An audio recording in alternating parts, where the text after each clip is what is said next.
예, 올해 제주 사상 77주년을 맞았습니다.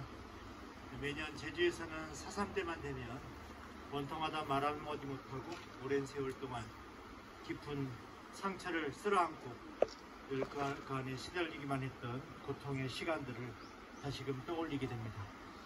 여전히 제대로 하나의 이름을 제대로 갖지 못한 역사, 여전히 보상을 위한 법적 근거는 어느 정도 마련되었지만 정의와 화해가 이루어지지 못한 시간들, 그리고 여러 시간 속에 여러 차례 수용자들의 직권 재심 청구로 인해서 다 그 재판들이 무효화되기도 선언이 되었지만 그래도 여전히 은폐되어 왔던 세월들, 또 국립트라우마센터 지원 확대 과제 속에서 아직도 온전한 치유의 현실을 맞이 못한 상황들, 이렇게 산적한 일들이 여전히 제주 사회에 계속 이루어지고 있습니다. 그동안 유가족을 비롯한 제주도민들이 나서서 새롭게 4.3 특별법 개정을 거쳤지만 4.3을 둘러싼 이념의 대립들, 또 왜곡의 잣대는 의심과 불신의 골짜기를 여전히 빠져나오지 못하고 있습니다. 저희 어머님의 고향이 북촌입니다. 북촌 마을인데요. 현경 선생님이 쓴 4.3에 대한 고발의 첫 번째 책이 순위삼촌인데요. 그 순위삼촌 첫 번째 장의 사건이 바로 이 북촌 사건이다. 이 북촌 마을은 조천읍 동쪽 끝에 자리 잡은 해변 마을이었습니다. 일제강점기 때는 항일운동도 많았고 해방 후에는 자치조직이 굉장히 활성화되었던 그런 마을로 알려져 있습니다. 1949년 1월 17일 날 세계사적으로 유래를 찾아볼 수 없는 대규모 마을의 인간인 학살이 북촌에서 자행됐습니다. 그날 새벽 북촌 마을 너분숭이라는 어귀에서 무장대의 습격으로 군인 2명이 사망한 일이 발생합니다. 그러자 역사의 소용돌이에 있었던 그런 혼란의 속에서 이 사건은 기폭제가 돼가지고 근처 함덕 마을에 주둔하고 있던 2연대, 3대대 군인들이 북촌 마을로 쳐들어와서 그곳에 있는 마을의 주민들을 전부 다 북촌 초등학교 운동장으로 모이게 해서 집단 학살하는 사건이 벌어진 것입니다. 당시 학살의 시각에 우리 외할머니, 이모님, 저희 어머님이 그 현장에 있었습니다.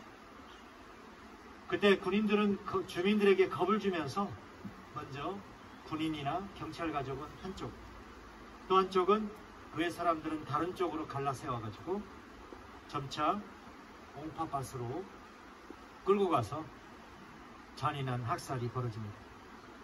그날 모두가 숨지게 아무 말 못하는 끔찍한 상황 속에 이러한 사건이 벌어졌었는데 당시 군대의 실질적인 책임자였던 대대장이 갑자기 나타나서 청살 중지라고 하는 바람에 외할머니와 이모 그리고 저희 어머님이 살아나셨습니다. 이렇게 살아온 세월 속에 그분들은 큰 트라우마를 지니고 제가 어릴 적부터 가장 많이 들었던 이야기가 이 4.3 당시 북촌 초등학교 운동장에 모인 그분들의 끔찍했던 상황입니다.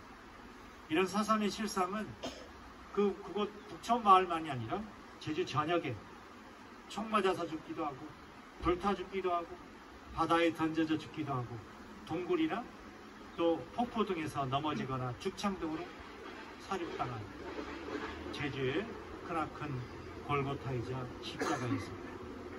여전히 지난 77년의 한을 품고 오늘 오랜 세월의 질곡 속에 한 맺힌 시간과 세월이었습니다. 어쩌면 저는 직접 4.3의 내용을 직접 겪어보지 않았지만 오랜 세월 자라는 동안에 온몸으로 우리 어르신들이 살아가면서 느꼈었던 피해의식 속에서 엄청난 고통과 아픔을 지켜보고 목격했었습니다. 누가 이 고통과 이 아픔을 다 위로하고 껴안을 수 있을까? 무엇보다 절망과 원망을 넘어서 제주 공동체에 들이닥쳤던 한국 현대사의 비극을 진심으로 저는 치유하지 않고서는 종교일을 넘어서 진정한 화해의 길로 갈 수 없음을 생각해 봤습니다. 점점 이제야말로 서삼에 진상되면 명예회복은 분명히 한 걸음씩 한 걸음씩 더 나아가고 있습니다. 이는 순환의 여정을 향해 나아가는 오늘 예수님의 행보와 겹쳐지면서 우리 역사 안에 묻어온 죄와 어둠들, 나약함과 인간의 욕심들, 교만과 살해적인 마음들, 미움과 부정과 분열과 파괴들, 상처의 질곡을 넘어 우리 발을 씻어주는 참된 정화의 시간을 기억하게 합니다. 오늘 우리는 교회 전례력으로 성삼일이 시작합니다. 그리스도 신앙의 가장 거룩한 날, 이 날들이 거룩한 것은 우리 삶에서 결코 소홀히 할 수 없었던 대단히 중요한 사건이 발생했음을 뜻합니다. 무엇이 그토록 거룩한가? 예수님은 순환 전날 제자들과 파스카 잔치를 벌입니다. 제1독서에서 온 유다인의 전통에 따라 이스라엘 백성들이 이집트 종살이에서 해방된 사건을 기억하는 파스카, 6월절 만찬의 내용이 나오고 있습니다.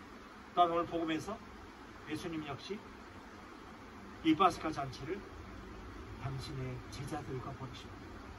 그런데 이 파스카 잔치의 의미는 사뭇 다른 것입니다.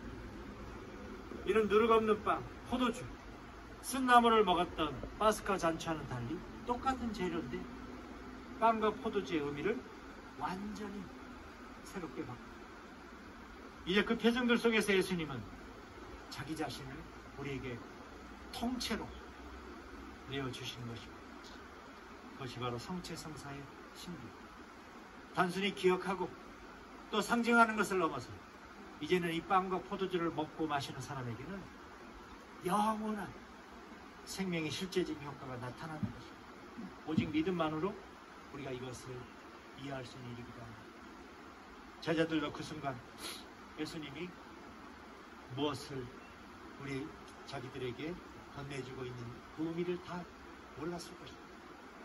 당시 예수님의 부활 이후의 모든 것을 깨닫게 된 그들은 정말로 오셔서 성령을 받고 서로 빵을 나누고 먹으면서 진정으로 자신들이 그 죄와 어둠의 굴레에서 해방되었다는 것을 지금. 그리고 오늘 제2독서에서 고린도 1서에서는 우리 교회에서 늘 진행되고 있는 성찬 의례가 나오고 있습니다. 예수님께서 이는 너희를 위한 내 몸이다. 이 잔은 내 피로 맺는 새 계약이다. 너희는 이 잔을 마실 적마다 나를 기억하기를 행하여라 라고 고백합니다. 제자들은 매일 예수님의 이 말씀을 반복하면서 예수님을 기억하고 예수님께서 말씀하셨던 그 하나님 나라를 위한 삶을 자기들도 이제는 실천하며 살아가겠다는 다짐을 했던 것입니다. 당시 유다인들에게 몸이란 단어는 인간관계를 뜻하고 피란 단어는 생명을 뜻합니다. 오늘 우리가 들은 요한복음은 최후 만찬 이야기라고 시작합니다. 예수님께서 이 세상에서 사랑하시는 당신의 사람들을 끝까지 사랑하셨다고 말씀하셨습니다. 그 사랑이 오늘 제2독서에서는 고린도 1서가 말하는 새로운 계약입니다. 무엇보다 사랑의 본질은 한마디로 철저하죠. 자신을 내어주는 데 있습니다. 남녀의 사랑, 부모님의 사랑에 이르기까지. 참된 사랑은 자기 자신을 늘, 그래서 자신이 가진 것을 내어주고, 그래서 시간과 정성을 다해서 상대를 위해서 그것을 쏟습니다.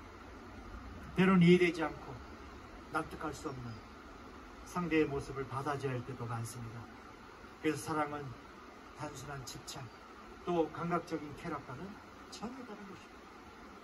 가장 더러운 상대의 발을 씻어준다는 것, 그것은 상대방이 가지고 있는 결핍, 모자람, 치부, 상처까지도 다 감싸주는 것을 말합니다. 상대의 상처를 안아주고 용서하고 이해하며 수용하는 것이 바로 사랑의 본질입니다. 이렇게 예수님은 우리들에게 참된 사랑, 열린 사랑, 위대한 사랑을 보여주셨습니다. 주님 안의 형제자매 여러분, 이곳 강정은 2007년부터 지금까지 계속해서 일방적인 국가의 안보 정책의 기치 아래 동북아의 정세와 주도권 경쟁의 맥락에서 거짓된 해군기지의 민낯을 드러내는 현실에 놓여왔었습니다. 또한 제주도의 또 다른 곳에는 공공기지와 연관시키면서 의심이 공전하는 제2공항 건설에 역시 국책사업, 개발이익이라는 명분 아래 아름다운 제주의 모든 것들을 짓밟으면서 우리 제주민의 생존균형점을 위험수위로 내몰고 있는 시간입니다. 한마디로 여전히 지난 역사 안에서 큰 아픔과 상처의 질곡을 받았던 제주 사산의 어두운 현실이 아직도 끝나지 않고 또 다른 모습으로 둔갑하고 재등장하고 있는 것 같습니다. 무엇보다 안보의 이름으로 무기경쟁과 첨단 장비의 기지건설을 통해서는 결코 주님께서 초대하시는 평화의 세상은 묘한 그림을 너무나 잘 알고 있는 일입니다. 그동안 이곳을 찾아서 함께 연대해주고 또 이곳에 당정 해군기지의 반대를 위한 활동에 참여했던 많은 사람들의 그 정성과 사랑의 모습은 다른 어떤 것보다도 아름다운 평화의 올림들로 다가옵니다. 바로 오늘처럼 서로의 발을 사랑으로 감싸고 새로 시작하고 싶은 주님의 부활의 그 기쁨을 나누는 것이 어쩌면 우리 사이에 필요한 순간이라 생각합니다.